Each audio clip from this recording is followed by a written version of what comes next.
اعوذ باللہ من الشیطان الرجیم بسم اللہ الرحمن الرحیم وما من دابة في الأرض إلا على الله رزقها ويعلم مستقرها ومستودعها كل في كتاب مبين وهو الذي خلق السماوات والأرض في 6 أيام وكان عرشه على الماء ليبلوكم أيكم أحسن عملا ولئن قلت إنكم مبعوثون من بعد الموت ليقولن الذين كفروا إن هذا إلا سحر مبين۔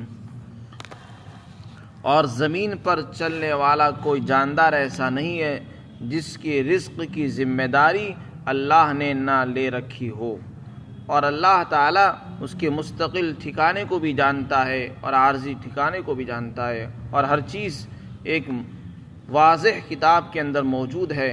اللہ وہی ہے جس نے آسمانوں کو اور زمین کو 6 دن میں پیدا فرمایا، اور اس کا عرش پانی پر تھا تاکہ تم کو آزمائے، تمہارا امتحان لے کہ تم میں سے کون اچھا عمل کرتا ہے۔ اور اگر آپ ان لوگوں کو کہو گے کہ تم مرنے کے بعد دوبارہ سے اٹھائے جاؤ گے تو کافر لوگ ضرور یہ بات کہیں گے کہ یہ تو کھلا ہوا جادو ہے۔ اللہ تعالیٰ نے ایک احسان انسان پر یہ فرمایا ہے کہ اس کے رزق کا مسئلہ حل فرما دیا ہے۔ رزق انسان کی ضرورت ہے اور اس کی حاجت ہے۔ جب اللہ نے انسان کو بنایا ہے تو اس کی ضرورت کا بھی انتظام فرمایا ہے، اور اس کی صرف ایک ہی ضرورت نہیں، پانی بھی اللہ نے پیدا فرمایا، اور اس کی بے شمار ضرورتیں، اس کی حاجات کو اللہ نے زمین پر رکھ دیا ہے تاکہ وہ وقت ضرورت کے وقت ان کو استعمال کرتا رہے۔ انہی میں سے ایک رزق بھی ہے۔ رزق سے مراد وہ چیز ہے جس سے انسان زندہ رہتا ہے اور جس سے انسان اپنی روح کو غذا دیتا ہے اور اس کے لیے جینے کا سامان ہو جاتا ہے۔ اس آیت سے متعلق کچھ گفتگو گزشتہ تفسیر میں آ گئی ہے۔ خلاصہ اس کا یہ ہے کہ اللہ نے ہر جاندار کی رزق کی ذمہ داری لے رکھی ہے۔ ہر جاندار میں انسان بھی داخل ہے اور جانور بھی داخل ہے۔ انسانوں میں مسلمان بھی داخل ہیں، کافر بھی داخل ہیں۔ اللہ نے جیسے مسلمان کی رزق کی اور روزی کی ذمہ داری لے رکھی ہے، ایک کافر اور نافرمان کی روزی کی ذمہ داری بھی اللہ نے اپنے اوپر لے رکھی ہے۔ اسی طرح جانوروں میں پانی کے جانور، خشکی کے جانور، جنگل کے درندے پرندے، حشرات الارض، کیڑے مکوڑے، سب کی ذمہ داری اللہ نے لے رکھی ہے۔ جب یہ ہمارا مسئلہ آسان ہے، حل ہے، تو پھر انسان کو زیادہ پریشان ہونے کی ضرورت نہیں ہے۔ اللہ نے انسان کو صرف اسباب اختیار کرنے کا حکم دیا ہے کہ وہ اپنا دکان کھول کر بیٹھ جائے، اللہ پر توکل کرے، ہاتھ پیر ہلائے، بھاگ دوڑ کرے، لیکن اللہ نے رزق اپنے ذمہ لے رکھا ہے۔ اس کا مطلب یہی ہے کہ آدمی کچھ کوشش کرے اور رزق اس کو ملے گا۔ اور جو لوگ اللہ کی نافرمانی کرتے ہیں، اللہ تعالیٰ ان کے رزق کو تنگ فرما دیتے ہیں، ان کی روزی کو اللہ پھیلا دیتے ہیں، منتشر کر دیتے ہیں، تو پھر وہ در در پھرتے ہیں۔ اللہ تعالیٰ وہ ذات ہے جو گھر بیٹھ کر رزق دینے پر بھی قادر ہے اور اسی رزق کو دنیا میں پھیلا کر دینے پر بھی قادر ہے۔ اگر انسان اللہ کی فرمانبرداری اختیار کرے اور اللہ سے یہ مانگے کہ اللہ مجھے تو گھر بیٹھے دے دے، تو اس پر بھی قدرت رکھتا ہے۔ لیکن مشکل یہ ہے کہ ہم اللہ سے مانگتے نہیں، اللہ سے مانگتے نہیں ہیں اور در در پھرنے کے لیے تیار، وطن سے دور رہ کر جینے کے لیے تیار ہو جاتے ہیں، اور اللہ سے یہ نہیں مانگتے کہ اللہ ہماری روزی آسان فرما، اس کو مشکل نہ بنا، اس کو آسانی سے پہنچا۔ امام قرطبی نے اس آیت کے ذیل میں ایک واقعہ نقل فرمایا ہے۔ حضرت ابو موسیٰ اشعری، حضرت ابو مالک اور قبیلہ اشعریین، ان کا پورا ایک قبیلہ تھا، یہ دور سے ہجرت کر کے مدینہ آ رہے تھے۔ جب مدینہ پہنچے تو راستے میں جو سامان تھا توشے کا، کھانے پینے کا جو سامان تھا وہ ختم ہو گیا۔ راستے میں تھے، اپنا ایک آدمی حضور صلی اللہ علیہ وسلم کی خدمت میں اس غرض سے بھیجا کہ آپ کچھ کھانے پینے کا انتظام فرما دیں قافلے والوں کے لیے۔ وہ آدمی حضور کے دروازے پر پہنچا، ابھی اندر دستک بھی نہیں دی تھی اور اندر حضور کو اطلاع بھی نہیں ہوئی کہ اندر سے آواز آئی، آپ یہ آیت تلاوت فرما رہے ہیں، وَمَا مِن دَابَّةٍ فِي الْأَرْضِ إِلَّا عَلَى اللَّهِ رِزْقُهَا۔ یہ آیت جب اس شخص نے سنی تو سوچنے لگا، اس کو خیال آیا کہ جب اللہ نے ہر جاندار کے رزق کی ذمہ داری لے رکھی ہے تو پھر ہم لوگ جانور سے گئے گزرے بھی نہیں ہیں۔ اللہ نے ہمیں انسان بنایا ہے اور پھر دوسرے کے ایمان کی توفیق عطا فرما دی ہے، تو جب اللہ نے جانور تک کے رزق کی ذمہ داری لے رکھی ہے تو پھر ہماری بھی رزق کی ذمہ داری اللہ ہی کے پاس ہے، تو پھر ہمیں پریشان ہونے کی ضرورت کیوں ہے؟ وہ وہیں سے واپس ہو گیا اور اپنے قافلے والوں کو جا کر کہا کہ خوش ہو جاؤ، تمہارے پاس اللہ کی مدد آ رہی ہے، خوش ہو جاؤ، اللہ کی مدد آ رہی ہے۔ قافلے والے یہ سمجھے کہ شاید ہمارے اس قاصد نے حضور سے جا کر کوئی تذکرہ کیا ہوگا اور اللہ کے رسول نے وعدہ فرما لیا ہوگا کہ انشاءاللہ ہم پہنچا دیں گے۔ وہ اس خیال میں مطمئن ہو کر بیٹھ گئے۔ کچھ دیر ہی گزری تھی کہ دو آدمی ایک بڑا تشلا برتن لے کر آ رہے ہیں جس کے اندر گوشت ہے، سالن ہے اور روٹیاں ہیں، روٹیوں سے بھرا ہوا ہے۔ وہ پورے قافلے والوں کو لا کر دے دیا۔ قافلے والوں نے اس میں سے استناول کیا، خوب سیر ہو کر سب نے پیٹ بھر کر کھانا کھایا اور پھر بھی وہ بچا رہا۔ قافلے والوں نے مناسب سمجھا کہ جو بچ گیا ہے وہ حضور کی خدمت میں بھیج دیا جائے۔ دو آدمی اس کھانے کو لے کر حضور کے پاس پہنچ گئے۔ جب یہ قافلے والے وہاں پر پہنچے تو آپ نے فرمایا کہ میں نے تو کوئی کھانا آپ کے پاس بھیجا نہیں تھا۔ تو قافلے والوں نے پورا واقعہ بیان کیا کہ ہمارے قاصد نے اصل میں اس طرح ہمیں بتایا کہ تمہارے پاس اللہ کی مدد آ رہی ہے، ہم نے یہ سمجھے کہ شاید آپ کی طرف سے کوئی مدد آ رہی ہے۔ تو آپ نے فرمایا کہ وہ کھانا میری طرف سے نہیں بلکہ اس ذات کی طرف سے ہے جس نے ہر جاندار کے رزق کی ذمہ داری لے رکھی ہے۔ اسی طریقے سے حضرت موسیٰ علیہ السلام مدین کے اندر چلے گئے تھے۔ پہلے مصر میں رہتے تھے، مصر میں ایک شخص کا قتل ہو گیا آپ نے کسی کو تھپڑ مارا اور وہ مر گیا، تو اس ڈر سے کہ فرعون کی گرفت میں نہ آ جائے آپ وہاں سے نکل گئے اور آپ مدین پہنچے تھے۔ مدین کے کنویں پر دو لڑکیاں اپنے جانوروں کو پانی پلانے کے لیے کھڑی تھی، آپ نے ان کا تعاون کیا، انہوں نے اپنا پورا واقعہ بیان کیا اپنے والد سے۔ والد صاحب نے حضرت موسیٰ علیہ السلام کو بلوایا۔ ان بچیوں کے والد حضرت شعیب علیہ السلام نبی تھے، تو حضرت شعیب علیہ السلام نے حضرت موسیٰ علیہ السلام کو اپنے مکان میں خادم کے طور پر رکھا۔ حضرت موسیٰ علیہ السلام نے ان کے گھر میں رہتے ہوئے خدمت کی، کئی سال تک خادم رہے، اور پھر اپنی اسی بیٹی کا نکاح حضرت موسیٰ علیہ السلام سے بھی کیا۔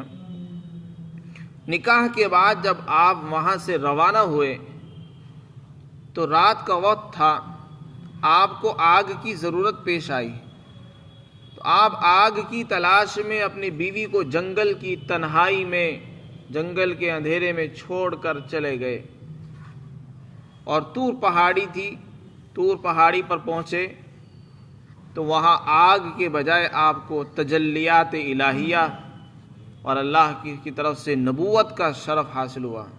اللہ سے ہم کلامی ہوئی اور اللہ تعالیٰ نے وہاں نبوت سے سرفراز فرمایا اور آپ کو نبوت مل گئی اور اللہ سے ہم کلام ہوئے، اور پھر اللہ تعالیٰ نے آپ کو حکم دیا کہ آپ یہاں سے مصر روانہ ہو جاؤ، مصر کے لیے، اور فرعون کے پاس جاؤ۔ آپ نے اپنے بھائی کے لیے بھی دعا فرمائی کہ آپ میرے ساتھ میرے بھائی کو بھی لگا دیں، تو اللہ تعالیٰ نے ان کو بھی نبی بنا دیا۔ تو اس طریقے سے دونوں کو حکم ہوا کہ آپ مصر جاؤ۔ تو بعض روایت میں لکھا ہے کہ موسیٰ علیہ السلام کے دل میں ایک خیال آیا کہ میں تو اپنی بیوی کو تنہا جنگل کے اندر چھوڑ آیا ہوں، اس کی رزق کی ذمہ داری متکفل کون ہوگا؟ میں تو مصر جا رہا ہوں اور وہ تنہا اکیلی ہے اور جنگل میں ہے، کوئی انسان نہیں ہے، کوئی پڑوسی نہیں ہے، تو اللہ تعالیٰ نے آپ کے اس خیال کی اصلاح کے لیے حکم دیا کہ اے موسیٰ، یہ جو لاٹھی آپ کے پاس ہے اس لاٹھی کو پتھر پر ماریے، یہ جو چٹان پڑی ہوئی ہے۔ آپ نے وہ لاٹھی چٹان پر ماری تو وہ پھٹی، اس میں سے ایک پتھر نکلا۔ پھر فرمایا کہ اس پر بھی ماریے۔ آپ نے وہ لاٹھی اس پر ماری، وہ پھٹا اور اس میں سے ایک پتھر اور نکلا۔ پھر حکم ہوا کہ آپ اس پر بھی لاٹھی ماریے۔ اس پر آپ نے لاٹھی ماری تو وہ پھٹا اور اس میں سے ایک جانور نکلا جس کے منہ میں ایک سبز پتا تھا۔ تو اس طریقے سے اللہ تعالیٰ نے آپ کی اصلاح فرمائی۔ تو اس سے پتہ چلا کہ اللہ تعالیٰ انسان ہی نہیں بلکہ جانوروں کے رزق کی بھی ذمہ داری ادا کرتے ہیں اور ہر ایک کو رزق پہنچاتے ہیں۔ پہاڑوں کی چٹانوں میں بھی اللہ تعالیٰ رزق پہنچاتے ہیں، پانی کی تہ اور گہرائی میں بھی اللہ تعالیٰ روزی پہنچانے کا انتظام فرماتے ہیں۔ اللہ پر ویسے کوئی چیز لازم نہیں ہے، لیکن یہ اللہ کا احسان ہے کہ اللہ نے رزق کا تو مسئلہ اپنے اوپر لے رکھا ہے۔ دوسری آیت میں اللہ تعالیٰ نے اپنے احسان کو ذکر فرمایا اور اپنی قدرت کا ذکر فرمایا اور یہ بتایا کہ دیکھو اللہ وہ ہے جس نے آسمانوں کو اور زمینوں کو 6 دن میں پیدا فرمایا۔ آسمان اور زمین کو 6 دن میں پیدا فرمانے کا ذکر قرآن میں جگہ جگہ آیا ہے۔ 2 دن میں اللہ نے زمین بنائی۔ زمین اور آسمان سے پہلے پانی تھا، اللہ نے پانی کو پہلے پیدا فرمایا، اور اللہ کا جو عرش اور تخت تھا وہ پانی پر تھا پہلے۔ تو فرمایا کہ اللہ نے 2 دن کے اندر زمین بنائی، 2 دن میں زمین کے اندر پہاڑ، دریا، درخت، یہ سب چیزیں اللہ نے بنائی، اور 2 دن کے اندر آسمان بنائے، اور پھر 7ویں دن اللہ نے حضرت آدم علیہ السلام کو پیدا فرمایا۔ تو 6 دن کے اندر اللہ نے زمین اور آسمان کو بنایا۔ اس کا ذکر اللہ نے اس لیے فرمایا کہ اگر کوئی آدمی اللہ کو پہچاننا چاہتا ہے اور اللہ کی تخلیق میں غور و فکر کرنا چاہتا ہے تو اس کے لیے آسمان اور زمین کافی ہے۔ اگر کوئی آدمی انصاف کی نظر سے دیکھے گا تو وہ اللہ کے ایک ہونے کی گواہی دے گا کہ جو ذات اتنی بڑی مخلوق پیدا کر سکتی ہے جس کو کوئی اور پیدا نہیں کر سکتا، نہ کسی نے آج تک کی ہے ایسی مخلوق، تو ظاہر ہے کہ وہی اس لائق ہے کہ اس کی عبادت کی جائے، وہ اس لائق ہے کہ اس کی فرما برداری کی جائے، وہ اس لائق ہے کہ اس کے سامنے سر جھکا لیا جائے، وہ اس لائق ہے کہ اس کے ہر حکم پر لبیک کہا جائے اور اس کے کسی حکم سے روگردانی نہیں کرنی چاہیے۔ عقل اس بات کا تقاضا کرے گی اگر کوئی آدمی غور و فکر کرے گا۔ آگے اللہ رب العزت فرماتے ہیں اور پھر وہ انسان مجبور ہوگا اس بات پر کہ وہ اس کی اطاعت کرے، اسی جیسے اس کو جو اخلاق اور اعمال پسند ہے وہ اس کو اختیار کرے۔ آگے اللہ تعالیٰ نے زمین اور آسمان کو پیدا کرنے کا مقصد بیان فرمایا کہ ہم نے یہ اتنی بڑی کائنات کو جو سجایا ہے، اس میں ہم نے ستارے، چاند، سورج بنا دیے، یہ ہمارا مقصد نہیں ہے پیدا کرنا۔ آسمان بنانا ہمارا کوئی مقصود نہیں ہے، زمین بنانا ہمارا کوئی مقصد نہیں ہے۔ مقصد ہے انسان کا امتحان، انسان کی آزمائش، یہ اصل مقصد ہے۔ یہ ساری چیزیں تو انسان کی ضرورت کے لیے اللہ نے بنائی ہے، اصل چیز انسان ہے، اور پھر انسان میں بھی وہ جو اچھے عمل کرتا ہے، یہ سب کچھ اللہ نے اس کی خدمت کے لیے پیدا فرما رکھا ہے۔ اس کے لیے پانی، رزق، زمین، سورج، چاند سب اس کی خدمت میں لگے ہوئے ہیں۔ سورج ان کو دھوپ دے رہا ہے، گرمی پہنچا رہا ہے، چاند سے ٹھنڈک مل رہی ہے، پھلوں کے اندر مٹھاس آ رہا ہے، اور کھیتیاں پک رہی ہیں، لوگوں کے کاروبار، فیکٹریاں چل رہی ہیں، یہ سب چیزیں انسان کی خدمت میں لگی ہوئی ہیں، اور انسان کو اللہ نے اپنے لیے بنایا ہے۔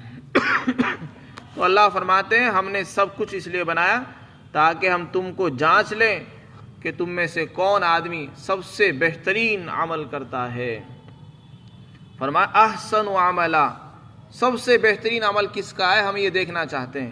عمل تو ہر آدمی کرتا ہے، اور ہر آدمی کا دعویٰ ہوتا ہے کہ میں بھی کام کر رہا ہوں، میں نے اتنے کام کر لیے، میں نے اتنے کام کیے، ہر آدمی دعوے کرتا ہے۔ اللہ کے دعویٰ مقصود نہیں ہے، اللہ تعالیٰ عمل میں حسن دیکھنا چاہتے ہیں، خوبصورتی دیکھنا چاہتے ہیں، تمہارا عمل کتنا خوبصورت ہے، اللہ کو پسند بھی آئے گا یا نہیں آئے گا، وہ یہ دیکھنا چاہتے ہیں۔ علماء نے لکھا ہے کہ عمل میں حسن پیدا ہوتا ہے دو چیزوں کے ذریعے سے۔ سب سے پہلی چیز یہ ہے کہ ہم جو بھی عمل کر رہے ہیں اس میں یہ دیکھیں کہ وہ خالص اللہ کے لیے ہونا چاہیے۔ اگر اس میں اخلاص ہے، اللہ کی رضا کے لیے وہ کام کیا جا رہا ہے تو وہ اچھا عمل کہلاتا ہے، اور اگر اس میں اخلاص نہیں ہے تو وہ بیکار ہے، اس کا کوئی وزن نہیں ہے۔ قیامت کے دن جب ترازو میں رکھا جائے گا تو اس کو پلڑا نہیں جھکے گا۔ اس لیے ایسا عمل کریں جس میں جو اخلاص کے ساتھ ہو، خالص اللہ کے لیے ہونا چاہیے، اللہ کو راضی کرنے کے لیے۔ دوسری چیز ہے کہ جو عمل ہم کر رہے ہیں وہ اللہ اور اس کے رسول کے طریقے پر ہو، اللہ اور اس کے رسول کے طریقے پر، اس طریقے پر ہونا چاہیے جو اللہ اور اس کے رسول کو پسند ہے۔ بس ہم نے نماز پڑھی، اللہ کے لیے پڑھی، نماز پڑھی ایسی جیسے کہ نبی کی نماز تھی، تو یہ ہماری نماز اللہ کو پسند آئے گی اور مقبول ہوگی۔ کتنے لوگ ایسے ہیں عمل کرتے ہیں، اخلاص نہیں ہے، تو وہ عمل کسی کام کا نہیں ہے، اس کا کوئی وزن نہیں ہوگا۔ اللہ تعالیٰ قیامت کے دن کہیں گے جس کے لیے تم نے کام کیا تھا، عبادت کی تھی، اسی سے جا کر بدلہ لے لو۔ اسی طریقے سے کتنے لوگ ایسے ہیں جو اخلاص کے ساتھ کام کرتے ہیں، یہاں تک کہ کچھ لوگ جو بدعت ہیں، بدعت اختیار کیے ہوئے ہیں، ان کے عمل میں بھی اخلاص ہوتا ہے۔ اگر ان سے پوچھا جائے کس کے لیے کر رہے ہو، کہ اللہ کے لیے کر رہے ہیں، لیکن دوسری چیز ان میں نہیں ہوتی، یعنی ان کا عمل سنت اور شریعت پر نہیں ہوتا، اللہ اور اس کے رسول کے بتائے ہوئے طریقے پر نہیں ہوتا، بلکہ ان کے اپنے من گھڑت طریقوں پر ہوتا ہے۔ اگرچہ اخلاص ہے لیکن سنت طریقے پر نہیں ہے، طریقے سے ہٹا ہوا ہے، نہج نبوت سے ہٹا ہوا ہوتا ہے، اس لیے وہ مردود ہو جاتا ہے۔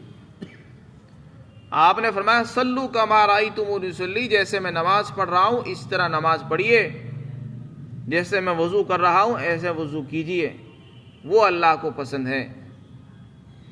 ایک مرتبہ حضرت جبرائیل علیہ السلام تشریف لائے، فرمایا اے نبی صلی اللہ علیہ وسلم یہ بتائیے احسان کیا چیز ہے؟ احسان، تو آپ نے فرمایا احسان یہ ہے کہ تو اس طرح عبادت کرے گویا کہ تو اللہ کو دیکھ رہا ہے، اور اگر تیرے اندر یہ کیفیت پیدا نہ ہو تو یہ سمجھ لے کہ اللہ مجھے دیکھ رہا ہے۔ یہ کیفیت انسان کے عمل میں ہونی چاہیے، عبادت کرتے ہوئے، نماز پڑھ رہا ہو، روزہ رکھ رہا ہو، زکوٰۃ دے رہا ہو، کوئی بھی نیک عمل کر رہا ہو، یہ کیفیت ہو کہ میں قرآن بھی پڑھ رہا ہوں تو اللہ مجھے دیکھ رہا ہے، میں اللہ کو دیکھ رہا ہوں، اللہ مجھے دیکھ رہا ہے۔ یہ کیفیت ہوگی تو انسان کے عمل میں خشوع آئے گا، خضوع آئے گا، اخلاص سب کچھ آ جائے گا۔ تو خلاصہ یہ ہوا کہ ہمارے عمل میں دو چیزیں ہونی ضروری ہیں، اخلاص ہو، اور دوسری چیز یہ ہے کہ وہ عمل قرآن اور سنت کے مطابق ہو، قرآن اور حدیث کے مطابق اگر ہوگا، اللہ اور اس کے رسول کے بتائے ہوئے طریقے پر ہوگا تو وہ اللہ کے یہاں مقبول ہوگا، ورنہ وہ مردود ہو جائے گا، بیکار ہو جائے گا۔ آپ نے فرمایا ایک حدیث میں آتا ہے کہ سب سے بدترین چور وہ ہے جو نماز میں سے بھی چوری کر لے۔ پوچھا گیا، عرض کیا گیا کہ نماز میں سے کیسے چوری کرے گا، نماز میں تو کوئی مال دولت ہے نہیں، تو کہا کہ اس کے رکوع اور سجدے پورا اچھے طریقے سے نہ کرے، رکوع کر رہا ہے تو وہ صحیح طریقے سے نہیں، اس میں اطمینان سے رکوع نہیں کر رہا ہے، کوے کی طرح ٹھونگے مار لی، اطمینان سے رکوع نہیں کیا، اطمینان سے سجدہ نہیں کیا، اطمینان سے قوم اور جلسہ نہیں کیا، وہ نماز اللہ کے یہاں پسندیدہ نماز نہیں ہے۔ تو ایسی نماز ہونی چاہیے جس میں اطمینان کے ساتھ ہو، اور اگر ایسی نماز نہیں ہوگی تو اللہ تعالیٰ اس کو رد فرما دیں گے۔ اللہ تعالیٰ فرماتے اللہ وہ ذات ہے جس نے آسمانوں کو زمینوں کو پیدا فرمایا 6 دن میں، اور اس کا عرش پانی پر تھا تاکہ تم کو آزمائے کہ تم میں سے کون اچھا عمل کرتا ہے۔ اسی کے تحت لکھا ہے مفسرین نے کہ اللہ نے یہ نہیں فرمایا کہ تم میں سے کون زیادہ عمل کرتا ہے، یہ فرمایا کہ اچھا عمل کون کرتا ہے۔ لہذا آدمی کو زیادہ عمل کے پیچھے نہیں پڑنا چاہیے، عمل تھوڑا ہو اور اچھا ہو، وزن دار ہو، وہ بہتر ہے کہ اس سے عمل تو خوب کریں لیکن عمل میں جان نہ ہو، عمل میں اخلاص نہ ہو، عمل میں سنت اور شریعت نہ ہو، تو عمل بہت ہوں گے لیکن خالی ہوں گے اخلاص سے، وزن سے، تو وہ بیکار ہوں گے۔ اس کا یہ مطلب ہرگز نہیں ہے کہ زیادہ عمل کرنے نہیں چاہیے، انسان کو خوب عمل کرنے چاہیے، لیکن بنیادی چیز ہے اخلاص، بنیادی چیز ہے نہج نبوت، شریعت اور سنت کے مطابق ہونے چاہیے۔ آگے اللہ تعالیٰ نے فرمایا کہ اگر آپ ان کافروں سے کہو گے کہ تمہیں مرنے کے بعد دوبارہ اٹھایا جائے گا تو یہ اس کا انکار کر دے گا، یہ کہیں گے تو جادو، کھلا ہوا جادو ہے، یعنی ان کی بات سمجھ میں نہیں آتی کہ مرنے کے بعد دوبارہ کیسے اٹھائے جائیں گے۔ اللہ تعالیٰ ہم سب کو عمل کی توفیق نصیب فرمائے۔